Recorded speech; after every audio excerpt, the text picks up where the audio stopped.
Beaucoup de joueurs deviennent obsédés par les records individuels.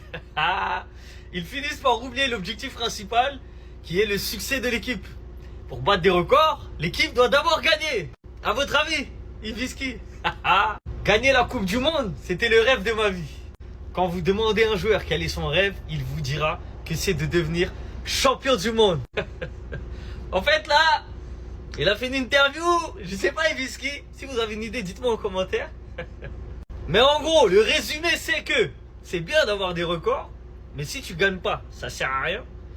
Et en plus de ça, le rêve ultime, c'est d'être champion du monde. Et lui, il a fini le jeu. Il a dit, hein, j'ai eu la chance de tout remporter sur le plan individuel et au niveau collectif avec Barcelone. Mais je pense que le rêve de n'importe quel joueur, c'est la Coupe du Monde.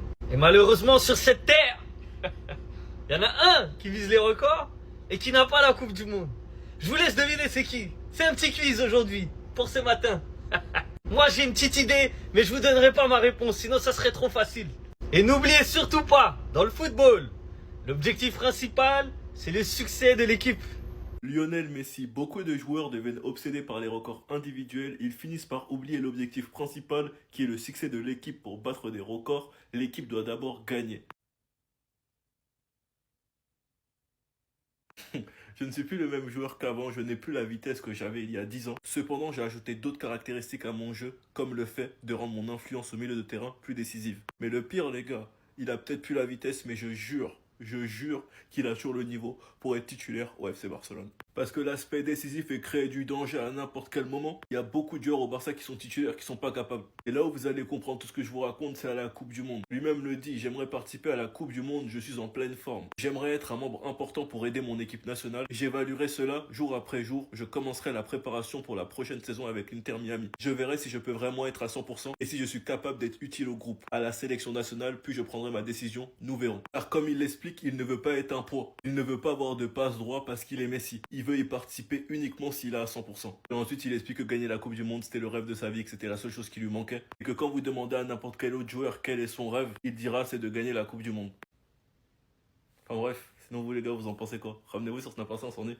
Les gars, comment on peut être un joueur aussi fort que Messi et aussi humble?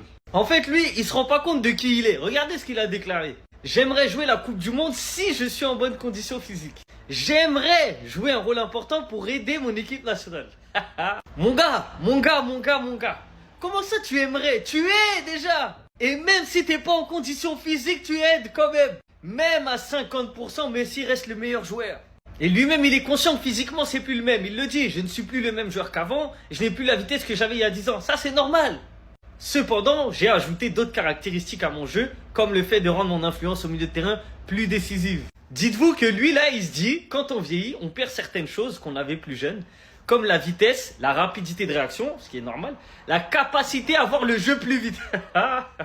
Donc lui, il croit qu'il voit pas le jeu vite, en fait. En fait, il se rend pas compte que même à 80%, il est au-dessus de la moyenne. Même à 70%, il sera toujours au-dessus des autres dans la lecture du jeu. Mais lui, il s'est tellement habitué à un niveau de ouf, comme il a baissé un peu, il commence à se remettre en question. Alors qu'en fait, non, t'es au-dessus, mon gars.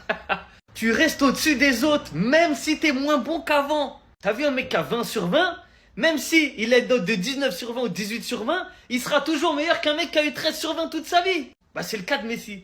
Il s'est tellement habitué au 20 sur 20 que quand il a 18 sur 20, il croit qu'il est pas bon. Donc Léo, arrête d'essayer d'être à 100%. Même à 40%, t'es meilleur que tous les joueurs.